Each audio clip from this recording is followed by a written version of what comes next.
Sure. All right. Bill, you know, originally it's supposed to be all about. Are we ready? Is this how it's going to be? Well, it's good. Hi, Jesus. Thank you so much. Perfect. So do I still want it to be like that? No. You're It's just, carrying. Perfect. oh, Literally really? Okay, every got it. I was going to say, I was going to do Okay. everything I can to avoid talking about any of this. There So might it's be like, latecomers coming in. You know what? I might just go backwards when we get to the end. well, You know? not Do whatever really. works for you. I mean, I people are just just don't have happy a to see life, the so people images. don't know. But I mean, I think the I'm real actually, focus is going to be their when I go back, conversation. I'm We could do Exactly. when we get to the end, just go back to the first slide and call it a day legendary too, and just about leave it doing there. Yeah, I'm not sure I know how to do that with the I see. PDF. Spider-Verse is Yeah. actually So I might just go about me backwards. working on the second What the one. hell? Have you seen And it yet? you'll have I- a full you know, hour, that so was even my though first it's 3:05 right now, Yeah. you could probably Yeah. start Okay. in the next couple of Oh, minutes. okay. Yeah, I figured we'd start now. It's pretty full. What I was So gonna what say they- is it's it'll like- take a full hour to Yeah, see, because obviously the movie did Right, I saw that you were leaving Yeah, those. it's Yeah, like- that's really good. Okay. Okay, I'm ready to go. Actually save this for the. Okay. I was going to say. I mean, did you know they were doing that? Yeah, we're doing fine. We're good. Yeah. Yeah, we're doing great.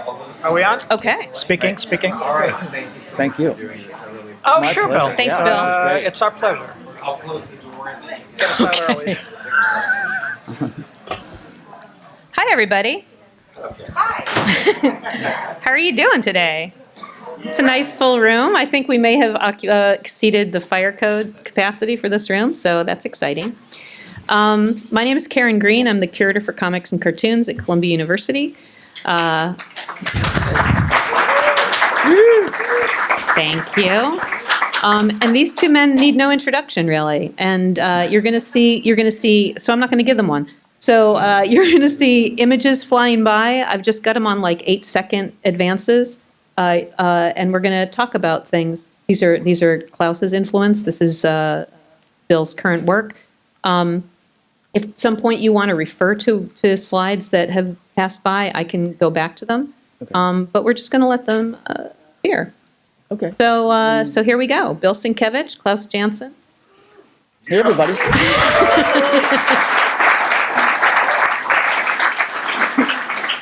Thank you all for coming. A couple of guys with a bit of comics talent.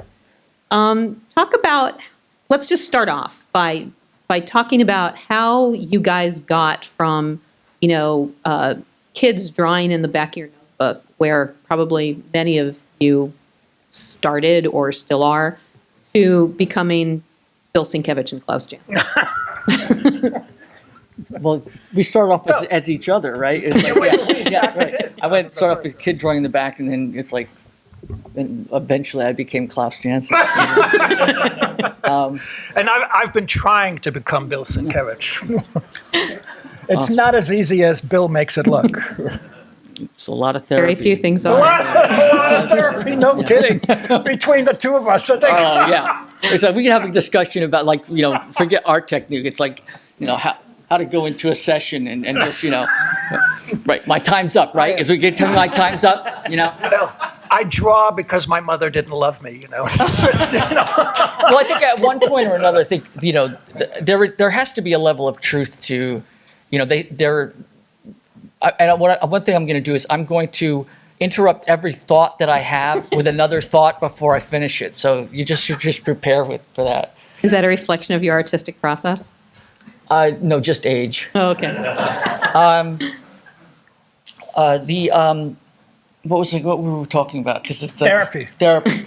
No, I think that there is that expression that every artist is somewhere on a spectrum, And I think, I don't know necessarily if that's entirely accurate, but I do feel that there's an element of connection and kind of escape and survival, even under the best of circumstances that come with being a creative person, Well, I don't know if it was like that with you.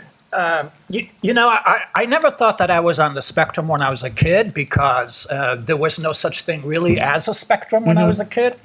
But the more I read about it and the more I understand it and the more I hear stories from other people that are on the spectrum, including my students, at SVA, I start to think more and more that's definitely true. Artists are usually, I think, somewhere on the spectrum. Yeah. And I'm starting to think about it as far as, my personal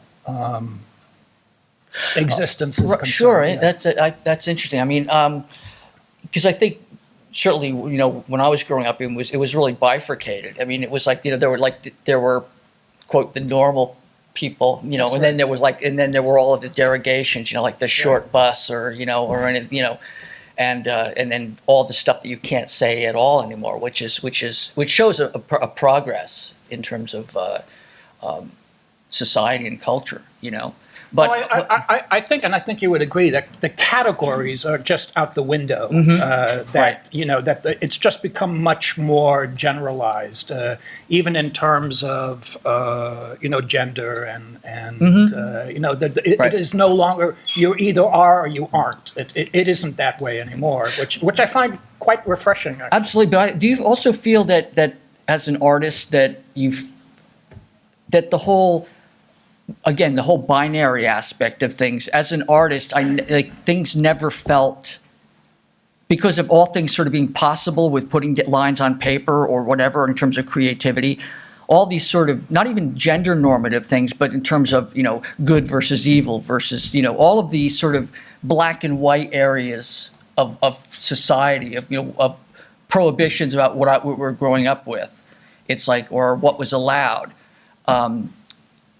Certainly, I consider myself a recovering Catholic. It's like, it's an old Sure. thing. But for me, the idea of asking questions about, the existence of God and how that, comports with evolution and all this other stuff, the idea of asking questions seems so germane to art that it's the idea of the idea of actually having, these black and white categories. It's, that the questioning aspect of who you are. I feel like that's part and parcel of what we need to embrace. One of the questions that I wanted to ask you today was, sort of on this subject in the sense that I'm curious what your relationship is to your work or to your art. What is your relationship? Are you, there was a writer recently that I spoke to, and he told me that he is completely obsessive about his work, and that he gets up at 3 or 4 in the morning and he just starts writing because he can't stop. And I thought that was a really interesting relationship that he had, to his work. Sure, absolutely. And I think about this a lot too, because for me it changes, depending on the state of mind I'm in. Mm-hmm. And I'm curious how you view your relationship to your work or to your art.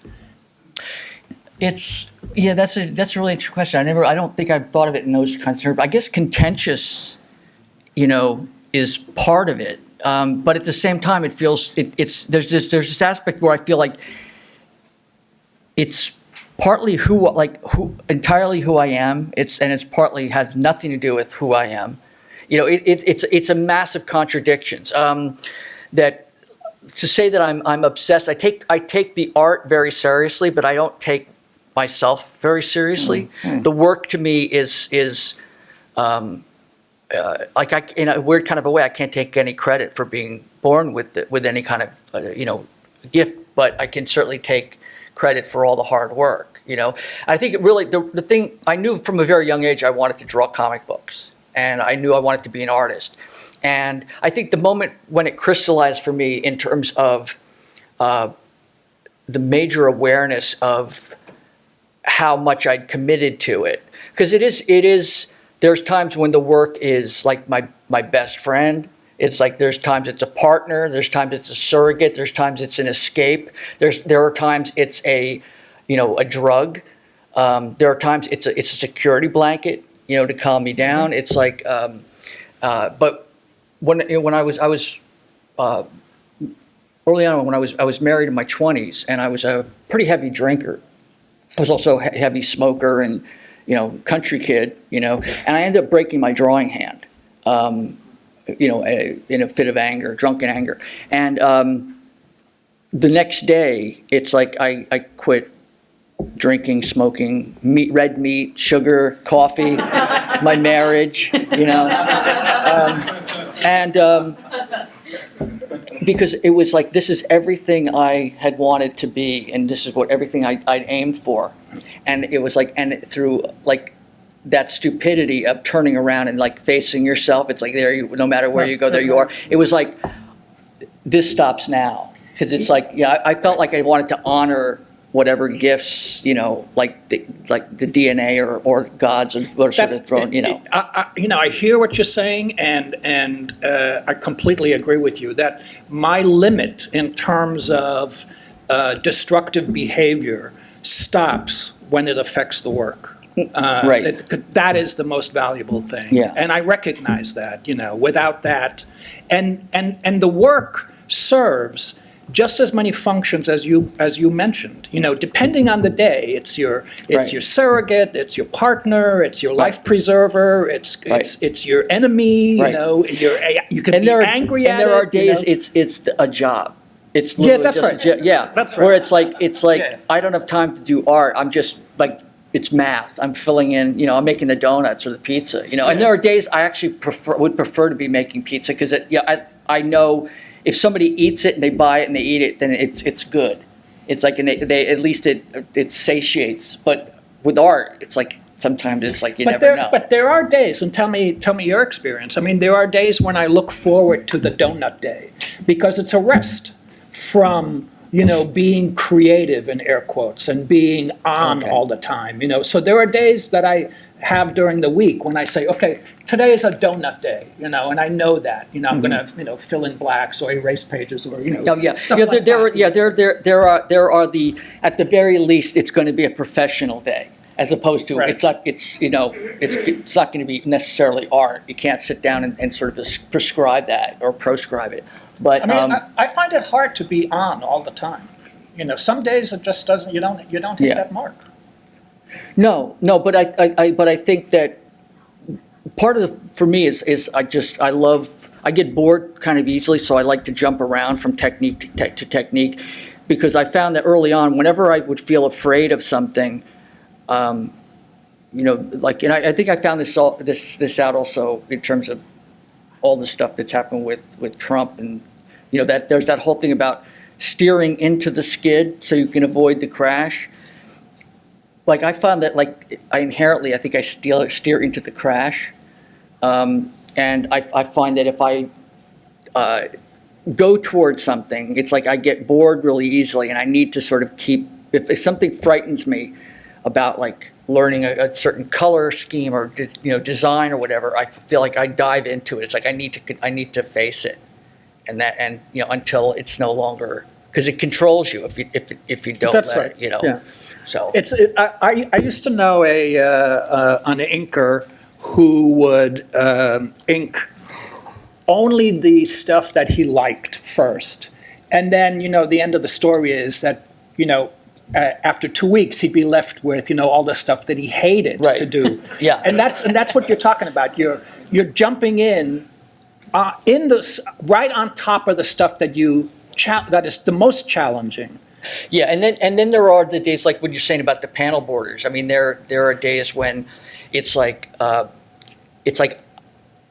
if I'm going to do a panel board, I'm going to do a really good panel border today. You know, it's like it's almost like or even sometimes like drawing with a straight edge, and especially since I use this chisel point sometimes, it's like there are days when, you know, when I'm just putting it down or like, you know, making the donuts or whatever, where it's like they're donuts, but I want them to be good donuts, you know. Of course. And you know. Your panel borders are the best, Bill. Well, they're not. I was just interesting you mentioned that. I was just looking at some students' work, and a lot of the independent creators now, the younger people I'm seeing, their lettering and their panel borders, like, you know, you and I, and I think most people here are familiar with sort of the Marvel, DC, Henry Ford assembly line approach. You know, it's like there's the panel borders and the word balloons are this size and the captions, and, you know, it's kind of became this industry standard, so much so that they've actually, you know, there's a whole digital typography, you know, school of that. But when I see people like ruling their own panel borders, like without a ruler, or drawing them in these kind of wonky shapes, or doing their own hand lettering, that are not sort of industry specific in terms of this sort of generic quality. I find that stuff really enchanting. It's I love seeing that, So, So you guys, I feel like completely de trop here. I'm not really necessary at all. You guys are clearly old friends, collaborators. When did your paths first cross? well, I think I think I was aware you were working quite a few years before I think I started. I think I was 80. Yeah. What was your first year at Marvel? 80. I think it was 81. 81? 81. I Okay, think. so was, yeah. I think 74 was my first. Well, I know I was aware of your work on when you were working with Frank on Daredevil, and not only did I think you were an amazing inker, but your coloring. I mean, it's like your coloring is just like blowing the doors off everybody. It was just and I think our first actual collaboration was I think you inked one of Moon Knight, an issue of Moon Knight. That's right. Right. But what now for you in terms of when you wanted to go into the penciling? Because I mean, I have a bunch of the originals from the Daredevil End of Days, and I was just talking to somebody else about this. It's like your ability as an inker is just phenomenal, but your thought and your ability as a penciler and as a storyteller are absolutely exquisite. I mean, it's when did you want to make that switch? Well, first of all, thanks. I appreciate that a lot. I mean, I have my own demons, Right. to deal with, so I appreciate, your kind words. I always wanted to draw, but I was at a Phil Seuling con. I don't know if that name means anything to you guys. Back when I was maybe 18, 19, 20, or somewhere around there in New York. I was still living in Connecticut. And Gil Kane was coming out of a convention, out of a ballroom, and I had a couple of pages that I was working on for a fanzine that I was doing with my friend Dave Kasakov, called The Creative Adventure, who's sitting right over there, by the way, just to embarrass you. And I thrust these pages into Gil Kane's hands, and I said, how long do I have before I can make a living doing this? And he said, because, and he said, maybe 3 or 4 years, 3 years, he said. But he said, your ink line is good. And I said, well, how long do you think I have, to go before I can start inking? And he said, about a year. And that was, magic to me.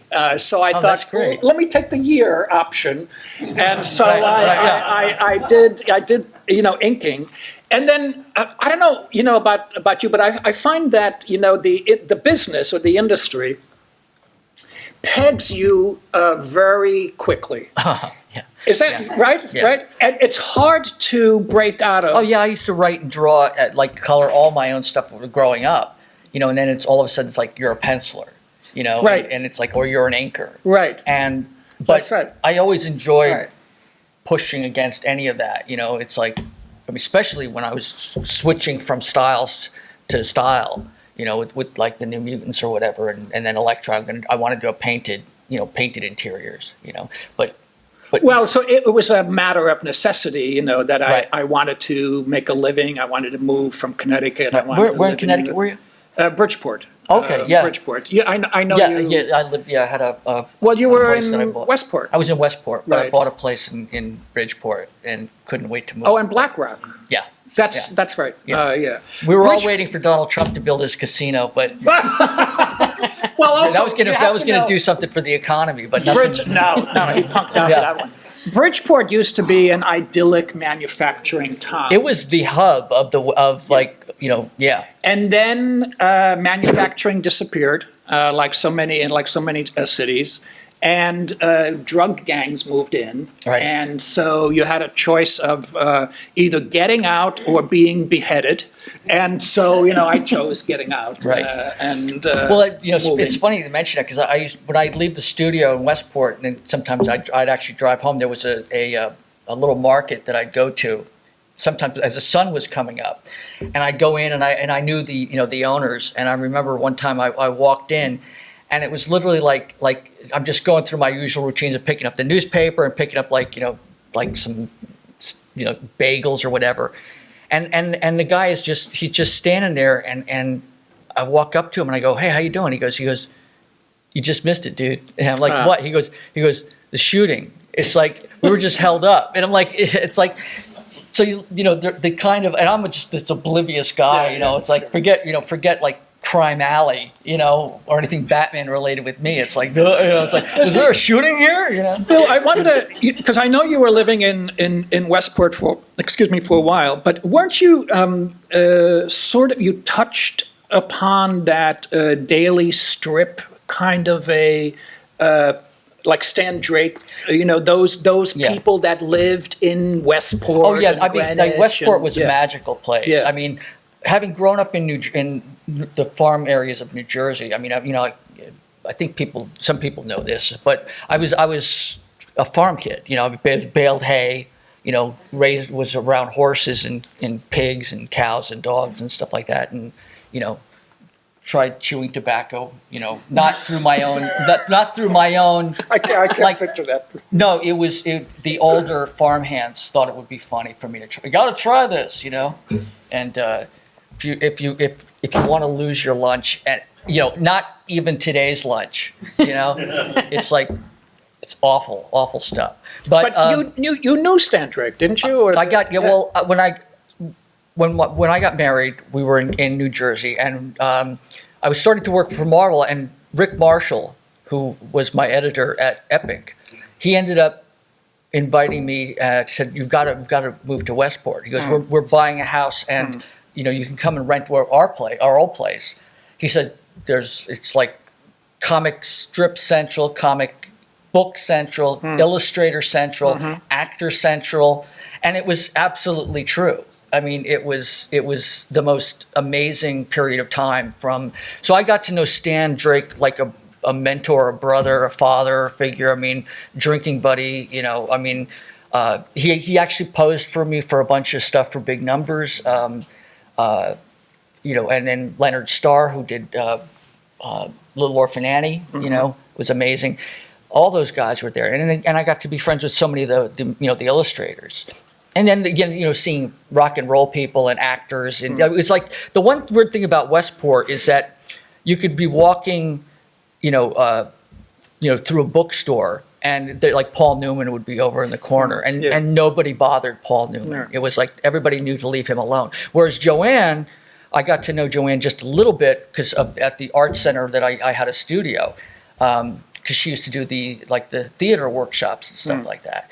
And as a matter of fact, I remember there was a black tie affair. Everybody was all dressed up in tuxedos and stuff, and there was a theater center there at this. It was an old grammar school that was converted into a theater, as well as a gallery and the art and working artist studios and stuff like that. So, and I'm like everybody's dressed up in tuxedos and gowns and stuff, and whole like with the flutes of champagne, and I'm walking around in my sweatpants because I'm on the second floor, and I'm just like making my rounds and sort of like, hey, how you doing? It's like with paint all over me, and I hear this guy say, can I have your tickets, please? And I look down, I see this guy in a tuxedo with a wooden desk, those with the inkwell holes in it, like wobbling, and I go, I know that voice, and it was Keir Delay from 2001. And it's and now for me talking about this kind of stuff, you could be at the in line to be buying eggs, and it's like and having a conversation with Erica Zhang about the price of milk. It was like the thing about Westport was that there were so many celebrities and artists there that it sounds like what you'd expect LA to be like, but everybody there was a real level of kind of enlightenment and respect that everybody had for each other. And it was absolutely pretty magical. Now that I think about, being there, it's like it was this little kind of microcosm of like artistry and just all the art sort of coming together. Now it's just a bedroom community for a bunch of executives, Right. you know. And which is what Stanford is becoming also. Right. But I've always imagined it to be what you describe it as, Yeah. you know, that kind of a artistic community. Yeah, I mean, there was one weird thing that happened. I mean, again, I've gone through a lot of iterations myself personally. It's like, I mean, after I got divorced, I used to go down to the Caribbean and scuba dive, and I let my hair get blonde. And then I grew it longer during the whole mullet phase. I had the blonde hair, but there was a period of time at Westport when Michael Bolton used to work out at the YMCA across the street, and I had a black Porsche 911. Michael Bolton had a black Porsche 911. We both worked out at the YMCA. My studio was across the street, and I would just, rather than go home, I would just work out at the gym. And I remember one day I came, and I would see Michael, and we'd like acknowledge each other and you know, talk occasionally. But I came out of the Y one day, and there was this young girl there, and she's like holding a book, you know, for me to sign, and I'm like, why? She goes, can I have your autograph? And I said, I'm thinking, she does not look like she reads comic books. And of course, you see where this is going, you know. And it took a while for her to finally and she kept getting more and more uncomfortable, and to the point where you know, it's like, well, but why do you want my autograph? You know. And she said, well, you are Michael Bolton, aren't you? And it was like, no, honey, I'm sorry, I'm not. But that age when you're, and I guess young guys go through this too, but there's a certain thing about certain girls of a certain age that where they want to kind of like, if they can like become an armadillo and just kind of like hide within themselves, it's like she was just so horrified. And I just felt so horrible. And at the same time, I was like, I gotta like let my hair go back to the original color, you know? And I thought you were going to say you signed Michael Bolton. yeah, right. You know what I wanted to ask you? What did you take from Neil Adams? What did you learn? Not nearly as much shit as everybody else seems to have. Well, that's I agree with that. Yeah. You went through, and correct me if I'm wrong, but you went through that early part of your career when you did get a lot of shit for that. Not from Neil. Not from Neil, but from fans. Right. Yeah. That's right. And it lasted, I thought, way too long. I mean, my memory of it was, you know, it took you a while, in the same sense that it took me a while to, you know, try to segue into being a penciler. It took you a while to, you know, get your own identity rather than a Neil Adams clone. Am I wrong? No, what was interesting is that, again, growing up, like, again, there may have been a couple of other kids who read comic books, but there wasn't like a communal thing because for me to go see my friends, it involved like a bicycle ride is what, you know, it was. Sure. Like there was nobody like right next door. So a kid growing up reading Kurt Swan or Jack Kirby, when Neil Adams' work first came out, I hated it because it was too much of a shift. And later on, I gradually became to love it. And I said, I want to draw like that guy. It's like and so there were no like other adult artists around who would say, you know, you really want to be your own person. You know, it's like, I never heard, it was like, so I'm this kid who's just like striving to like, I'm literally like injecting like putting the pages in a blender and just like, you know. Well, are we talking about like, say, Dead Man and that early period? Actually, it was like, I even missed a lot of that stuff. I kind of came in like when he was doing the Green Lantern, Green Arrow stuff, and the Batman stuff. But it was like, but then after that, I started to find everything he did. Right. And but what did you take from him? What did you what was it when you saw his work? What was it that you? Well, to me, it was. I want to draw the dynamism. It was the realism. It was the sort of the nuance of things. Like you could capture somebody sort of biting their lip. You know, it was like long before he's sort of become kind of a distillation of all of those things that he used to do. Like they say that the older you get, you become more like a crystallized, condensed version of all your sort of like weird artistic tropes and anomalies and stuff like that. Because Neil with a lot of his exaggerations and everything else, and his foreshortening, I loved all that stuff. I just thought it was amazing, and so there was the realism of getting into a story and watching the dynamics of the characters, but also like the way he would draw Batman. During the, I think. There was a period when he was doing the Ra's al Ghul, that Sure. image of, was it 240, 244, something like 244, 245? Some pieces, yeah. Those issues were just blew me away. Well, Yeah. and also the Brave and the Bold he was doing at that time, Right. which was Yeah. amazing Yeah. too. And then what he would do some kind of cartoonier, like more Drucker type stuff. Right. Even though I was a huge fan of every comic book artist, out there, comic strip artist. I mean, at a certain point, I was into Sergio Aragonis, which I think You've got a copy of right, him. and Sal Buscema. But when I started doing this stuff in comics, it's like I'd already gone into art school, and I'd sort of put the Neil Adams stuff aside, and started getting into fine art and illustration, like a lot of guys like at the time Bob Peak, Bernie Fuchs, Mark English. And even illustrators, from the 20s and the 30s and the 40s, and then other like fine artists like guys like abstract expressionists, and fashion illustration. So I just became this sponge, and when was that? What year was that? 78 or 79, Okay. something like that. I'm going to have a question when you're done. Yeah, but what happened is that I was in my second year of art school, and most of my friends were graduating. So I decided I'm going to try to go into comics and just see if I can get a critique or a pinup or something. And so school was over in May, beginning of May, and by the beginning of June, I had worked up like 15, 16 pages of stuff. And I thought, well, I'm going to go into comics. Let me do, I sort of put the Neil Adams coat back on and said that to me is comics. So I literally went to DC with nothing but all of Neil Adams characters and some of Neil Adams storytelling. I mean, I was telling stories based on the characters that he had drawn, and DC wasn't hiring.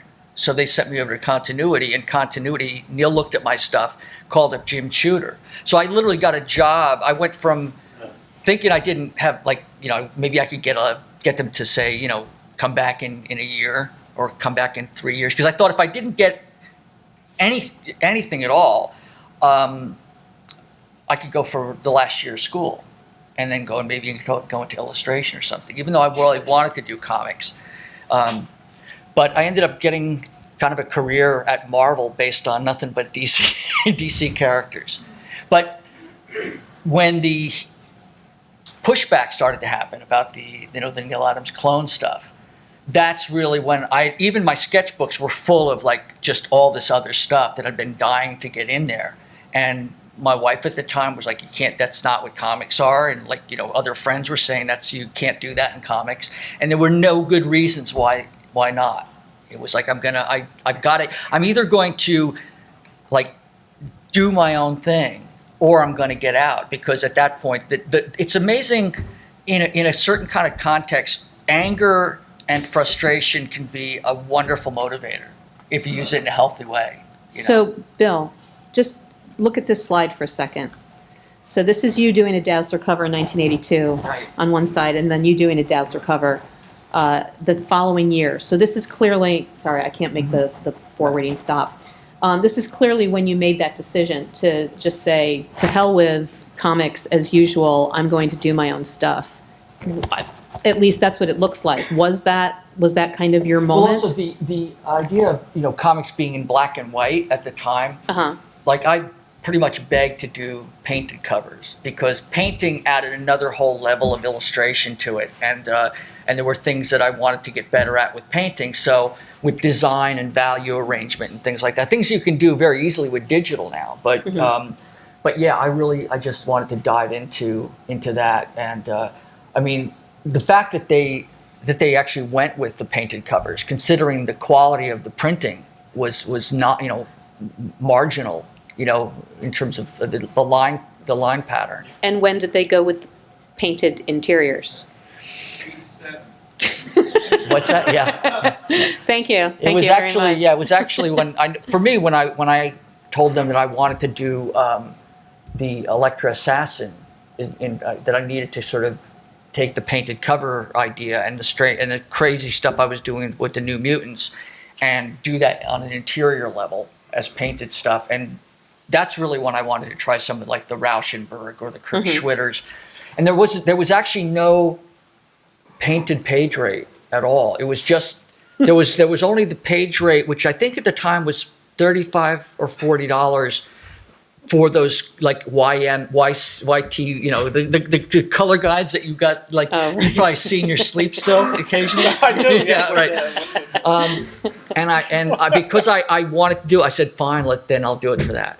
It was like I didn't care. It's like, you know, having gotten older, it's like where my accountant is like, you know, don't give this stuff away, you know. It's like at that time, it's like when they say I will do this almost for nothing because I just want to do it. At the time, that's exactly what it was. It's like I needed to do painted stuff. It's like they were going to pay $40 more a page, and I was like, I'm in. Cool. Know? I just want to say one other thing. Klaus, you mentioned Gil Kane earlier. The reason that this slide is in here with Gil Kane on one side and Bill on the other is that this was the example, the contrast that I used when I pitched the notion of the comics collection at Columbia. I pointed to Gil Kane, I said, this is probably what you think of when you think of comics. And then I opened up Daredevil Love and War and showed them Bill Sienkiewicz, and I said, but this is also comics. And that's kind of what sold them. So thank you. Oh, wow. Wow. Like, well, was it End of Days or Love and War, you said? Love and War. Oh, well, really? Wow. It was that particular image that... With this bouncing through the city? Yeah. Wow. Yeah, you're not so bad. I'm thrilled, actually. That's great. Oh, wow. All right. Cool. So there's also a slide in here that has a Klaus Daredevil page written by Frank Miller and a Bill Daredevil page written by Frank Miller. So can you talk a little bit about working with Frank Miller, you guys? You know, well, first of all, it needs to be said that you know, working with anyone that is above average level is a privilege and a gift. Absolutely. And Frank certainly is definitely above average, and you know, the relationship that developed between the two of us, it's fascinating to, I mean, for me, it's fascinating. I don't know if it's fascinating for you guys, but when I see Frank today, I always, and check me on this, but I feel like a brother. We went through something together, and no one can ever take that away. Absolutely. And it was like a that speech from remarkable Henry V. moment in time that in some ways has been captured, you know, in our respective memories, but is gone forever. Right. And there's it's like a veteran, you know, recognizing somebody you else. were in the, like, the metaphorical or even literal trenches, you know, together. That's absolutely right. But that sense of camaraderie and fraternity, or, you know, sisterhood, brotherhood, whatever, I feel that with pretty much every creator. I certainly feel that with you. I mean, I definitely feel it with Frank and Chris, and, you know, even to an extent with Alan, you know, even though big numbers, you know, went, you know, sideways. There's still things that, because you're coming together on a project or giving up a certain amount of, like, your life, focused in on you're providing one level of ability, somebody else is providing another level, and you put them together and you're making this third entity. That's right. You know. That's what I was going to say, is that the notable quality or characteristic of working with Frank is that Frank allows collaboration, and that he's not necessarily myopic or single-minded about specific things. I mean, there are things obviously that are important to him, but he allows you your input, and what happens as a result of that is that it translates into a relationship of trust. That was the word that was going through my head exactly. Absolutely. And that you don't come across that every day, and that's a very special thing. And part of when we do see each other, and there is that feeling or acknowledgement that, oh, okay, I get this. This is this kind of relationship. Yeah. And well, the trust is a big part of it, but also it's sort of the there's a benevolence or there's no what's the word I'm looking for? Like there's no kind of competition. It's a sense of wanting your partners to succeed and push it. It's like don't hold back. It's like it's like the sense of believing in people that you're working with. Of just right. Even when they're plagued by self-doubt. That's right. Right, and you're right about the creation of a third entity, which in some ways and in a lot of ways is better than the individual. What Frank and I did together is probably better than what I did on my own, and although Frank did pretty well. But you know what I'm saying? There is a very specific, third person or third, character created. It's like when voices sing in harmony, and they say that there's a third voice above. Yeah. Sure. There is that kind of a thing. I mean, I know that when I was working with Frank on both Love and War and on Elektra, there was again that level of trust, but where it was we developed this kind of shorthand, and we also would do these things where he would send me. I would get the script at Marl, and on the train ride back to Connecticut, I would read it, and I would just be in tears, just laughing. Although the very first script was not like that, because Frank had been doing some pretty dark sort of the martial arts kind of stuff, based on, and especially after the Elektra passing away, getting killed. So there was something really dark, in terms of what he was in the first script that felt kind of relentless to me. That was like I could go full tilt into this, and this is where I guess it comes down to who we are innately as people, because having grown up with a level of oppression and darkness sort of around me, my way of dealing with a lot of it was to have develop this really wicked sort of ghoulish sense of humor. So I'm reading what Frank is writing, and it's like, and there's a part of me going I do not take this seriously. Do not take this. It's because I was getting so triggered by it. Sure. So it was like my way of sort of having the whole bit where Elektra's parent, her father, she sees the murder of her father. The only way for me to sort of come to grips with that was to try to interpret it as if a little kid was seeing it. It became this weird, going around around it, as opposed to hitting it directly and showing the bloodshed. It was it was. It's often more effective.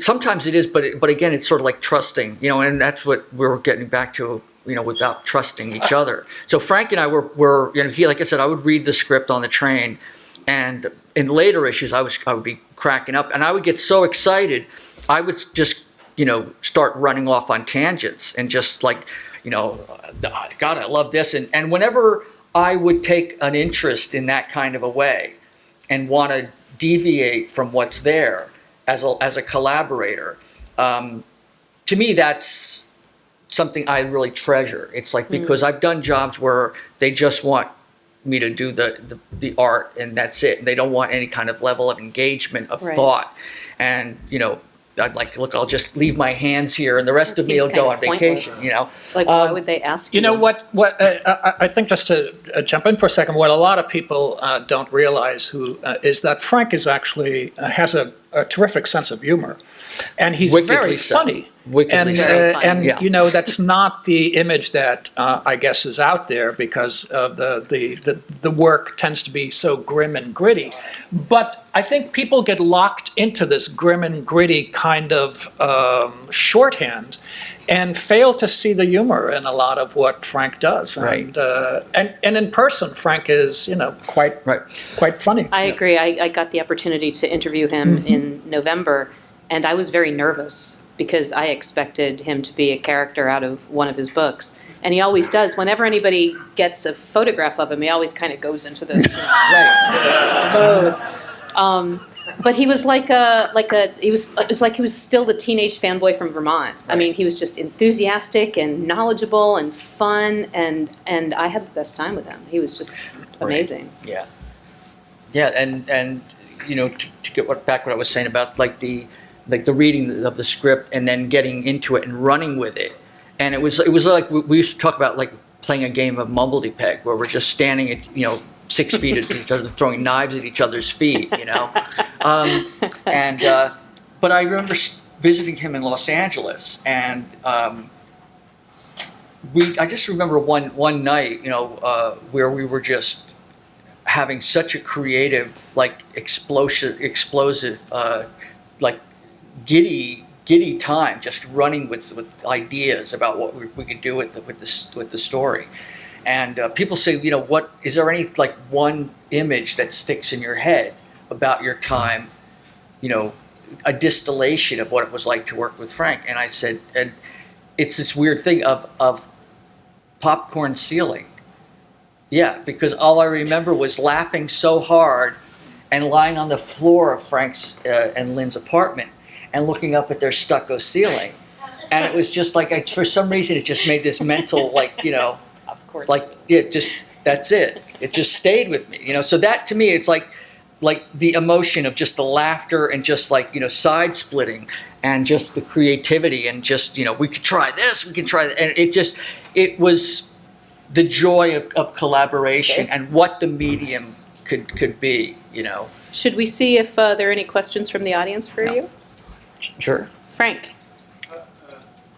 Mr. Janson, could you talk about your Punisher series where you penciled, inked, and colored? I think it's phenomenal with your color palette and with the limited color. And if you could explain the way that you went about using the sea lion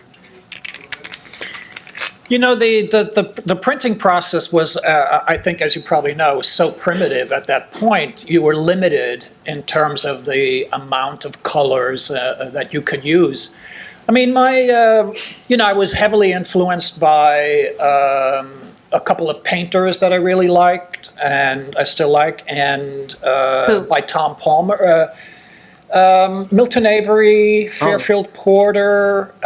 Big shapes, like the Yes, exactly, like shapes, and I think I'm fairly shape oriented in terms of how does putting a shape into a defined space work and what happens to it. But color to me is always about storytelling first and foremost, and about leading the eye.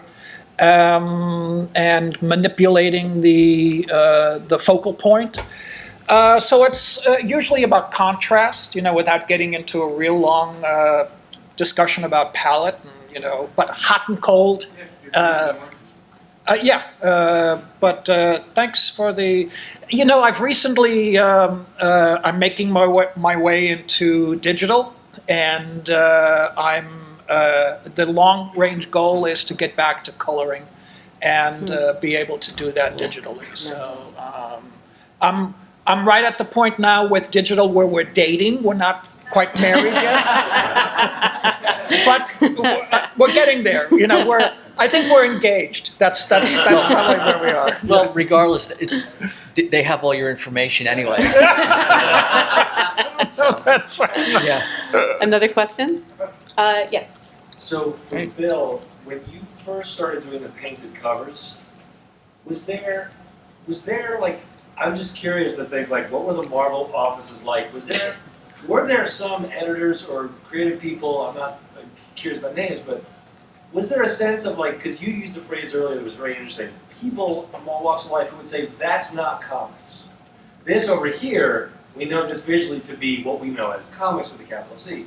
Once you started doing the painted covers, was there like some, like old school thinking of like, well, how many of those can we really do? I mean, it's so weird. Well, there was some, for some reason, Marvel and the editors that I had at the time, the ones who didn't quite get it were not the ones I did work with, It was like, I'm in enough trouble as it is, why am I going to go find it, It's, but I, dealing with like Ralph Macchio and Louise Simonson, and Ann Nocenti, it's like they were all really keen on me, running with it. Even Shooter, who when I think I did a Dungeons and Dragons poster and stuff like that. I remember he made some comment about, you with your earth colors, and it was like, but being that Shooter and I are both Polacks, we just sort of went at each other, and like found a common ground. But the That's so Shooter. yeah, but it wasn't until I had started doing the New Mutants when I realized that the suits, or the upper echelon, the people on the 11th floor, because Marvel was on the 10th floor, if I'm not mistaken. Yeah, it was. I remember they actually asked me to come up, and they said that we like what you're doing on the New Mutants, but we're trying to because they had offered me the X-Men, and I turned it down. It was like yeah, I'm going to take your prize possession and drive it into the ditch. It's like I want to be I said I want to try some crazy stuff, and I want to be kind of off the radar. In a corner over Yeah, it was like if I'm going to fail, it's like I want it to be not where I have shareholders or wanting to kill me or something. But when I was at the meeting with the sort of the execs, they said we love what you're doing with the New Mutants, but we kind of want them all to look kind of like the same, like of that same of mutant school. I think it was Paul Smith was doing the X-Men. And they wanted it kind of to be a little more of a cohesive thing. And I remember saying to them that, I said, you want me to stop doing what it is that has gotten it attention and more sales and go back to doing to what it was that kind of got it ignored, and it was literally I was, it was the deer in the headlights moment. It was like, oh yeah, I guess we are asking, you to do that. And it never came up again. It never, but at a certain point, all of the your stuff is too weird. It's like whenever somebody would come up with a reason not to do something. I remember there was a point in Moon Knight when I was doing some tenement buildings, and I'm like, and somebody gave me an inordinate amount of grief because I didn't use a ruler. And I went, it's a fucking tenement. It's like, it doesn't need to have a ruler. It's what's a straight at, it has to feel like an old thing. And it's like, so all of these prohibitions that made absolutely zero sense to me. If somebody could walk me through them and say, this is a reason, and I will, I took enough science to kind of go okay, evidence in point, and it's and I get it. It's okay, I agree. But there was never any of that. It was all of this sort of this is the way things are always done. It's that old joke or that old bromide about Stan Lee said no green covers, it's ever.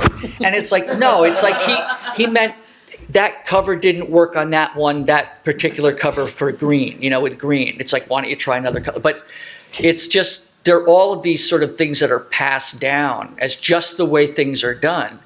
And also because I walk the line, and I don't know if you feel the same way, but where it's this weird, again, Jekyll Hyde thing where I feel like I can do anything at all. I can do anything, and I can't do a damn thing. It's I'm it's the old imposter syndrome. It's like I know what I'm doing. It's like, and it's like man, I shit the bed.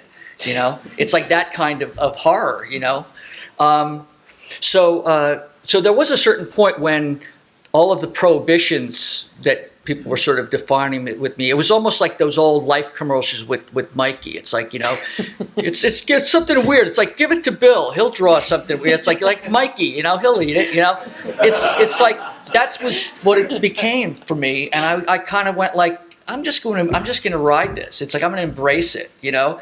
So rather than sort of fight it, it's like, even though there started to become weight on that, because it was this thing of, regardless of what I did, it's like sometimes I just wanted to do something in a very sort of traditional way.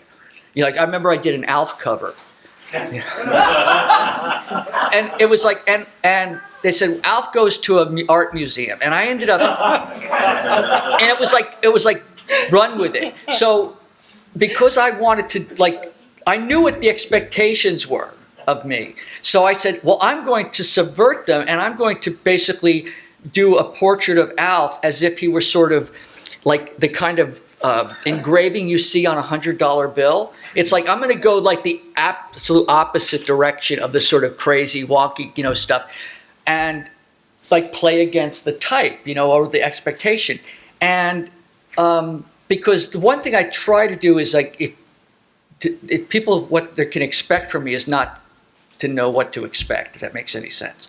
Now I want to look up this cover. Yeah, but they ended up saying, well, that's not what we had in mind. So and literally I went like, I had slaved over that cover because I was having so much fun subverting and kind of going into it in a whole different way of just noodling it and finding all of the, you know, the sort of, you know, etching strokes and stuff. And when I redid the cover, it was like, all right. It was like the white flag of defeat went up, and it was like, and I think I literally turned the cover around in like, you know, like 45 minutes. It was like it was like, even though I put all of this energy into going in this direction. So there were plenty of times when it's like, I don't want to be the quote innovator guy. I don't want to be the crazy guy. I just want to just like, don't put that on me. Even though I certainly fed it, you know, and fueled it enough. You want to be just the weird guy. Yeah, exactly. Yeah, it's like, you know, and I mean, I'll be the weird guy. And I'll own it, and you know, and certainly, you know, it's been very, very good to me, you know. But in terms of, you know, there are times when the medium that certain rules that have been set up are really viable and valid rules, and they don't need to be messed with. And it's not broken, don't fix it. It's like, so there are times that plenty of things that are broken, quote unquote, you know, and or opportunities to do new things. But there are other things that are just absolutely fine. And it's almost like, you know, me feeling like that 12-year-old again, just kind of like getting into it. So, yeah. Quick question for Klaus, if I may. I was picking up, as many of us probably were, the Dark Knight 4-issue, obviously, series as it hit the stands. And I was always curious, is there any like funny stories? I remember a significant delay between issues 2 and 3, and then 3 and 4. And I remember the retailers being like, oh, it's been 3 months, we're waiting for everyone's so excited. Were there any funny, like, on the ground, in the trenches stories of, was it just some scripts or whatever? I'm betting they are. I'm just curious. You know, 'Cause I remember that. People were so excited. I remember having a dream about, like, maybe the 4th issue will come out soon. Or, no, well, first of all, sorry. No. Hey, the work is there. The work is there. But no funny stories, no.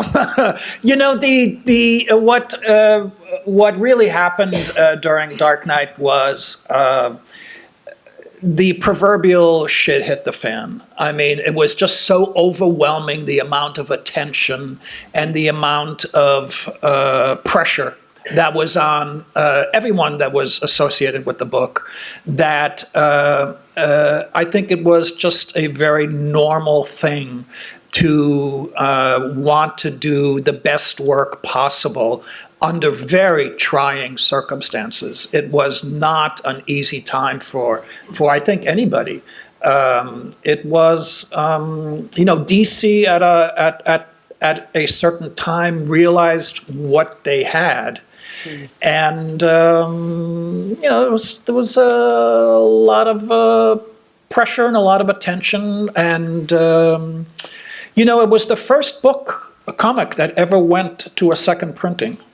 And that's remarkable. Yeah. That's an indication of what the, corporate people were dealing with.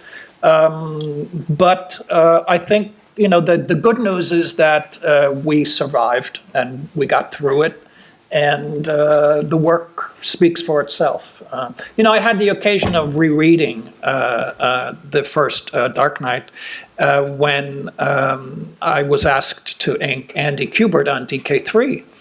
And I was amazed at how well it held up. It was really a long time since I'd read it. I was just really proud and pleased, that it held up. Frank did an amazing job. It was really good. As well, you should be. Well, I remember, in kind of in line with what you're saying, I remember after it hit really big. I mean, it kind of blew all the doors off everything in terms of expectation and and with Watchmen sort of like in that same time period. I remember being at a UK show when it everybody at the show could feel like there was something that was like this, I know it's an overused phrase, paradigm shift, but things were like in the air, like the electricity at the convention was such. And I happened to be there with Frank and with Lynn, Lynn Barley. And I remember talking to Frank, and it was like watching and having a conversation with him in real time as he was coming to grips with the magnitude. Because it's one thing to sort of sit around the office and hear that, that the book is doing really well in this abstract sort of, other realm. But when you're at a convention and it's and you're he's like the Beatles all in one, and it's and it's just kind of exploding around him. And I remember, Lynn was actually, there was one point where I think she was going to go through some doorway and people were like, literally don't go through that doorway. It's we may not see you again, and up until that point, you're kind of just going through the convention, you're walking around, hey, how you doing? Whatever. It was like that first thing of celebrity, that with the, with all the good and ill that's attendant, I think we have time for one more question. I see one hand. For your Dune movie adaptation, how did you settle on style you used? It seems kind of like a hybrid between your comics and painting style. I think what allowed me to settle on style was the deadline. It was it was that's where I was at that particular time, and it's and I was working on other projects, but I had to. I said I definitely want to do this book because I was a big fan of David Lynch. I was a big fan of Frank Herbert, and it was and I thought I'm just going to do this, and even though I know that I have other things to do, and also I was actually on one of the last actual real vacations I took. Where I was trying to get stuff done before I hopped a plane. So that style was sort of, based on all of the real world, aspects of it, Let me, you're speaking of vacation, let me tell you. When Bill and I were coming up through Marvel in the early years, and I think I had met you already, and, Right. just in the hallways and stuff. But Bill, occasionally, I don't know if it was more than once, but a gang of people would go down to the Caribbean. Oh yeah, it was Ralph Macchio, Right. Ann Nocenti, and John Jr., right? Right, Sometimes, John, right, right. That's where John Jr. and I became like brothers. It was just Right. traveling, and how his parents sort of became my surrogate parents, John and Virginia are amazing. Yeah. I had no doubt. But so the legend of Bill was that he was so industrious and so committed that while people were sitting on the beach, and drinking and carrying on, he would be sketching in his sketchbook. Oh, yeah, no, I was, yeah. And then, tell me I'm wrong, there was one year when you sent out hand-drawn Christmas cards. No. To like each everybody, you know, and colored too. Yeah, little painting. it was- Because I wanted to get better. I just wanted to improve. Well, it's a sign of your commitment to the art that you are doing. That's a it. very nice euphemism for mental illness. And on that note,